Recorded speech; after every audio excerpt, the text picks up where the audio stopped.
nagkaroon na nga ako ng masamang impresyon na ang institusyon ay ginagamit tungkol sa insertion. Sapagkat ang akala nyo, insertion ay mali, pero sabi mo naman, ngayon hindi mali. Ba't mo tinanggihan?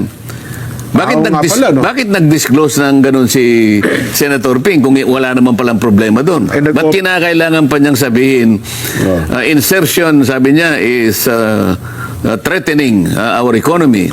Kinakailangan sa plenaryo mabusisian at bakit yan ay pinayagan. Yung salitang yun, bakit yan ay pinayagan? Di ibig sabihin, bawal pala yan?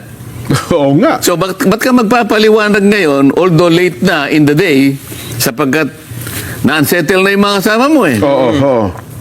Hindi mo nyo kako dapat na ipaliwanag to? Ba't nangyayari ito? Kasi ang offer kay Tito Sen, di ba Sen? 500 Oh, yung kapwa ninyo kako action, kayong dalawa, you are sending a mixed message to our people. Oo. Yun ang pinaka-bood ng aking, kinakailangan natin, magkaroon tayo ng clarity rito.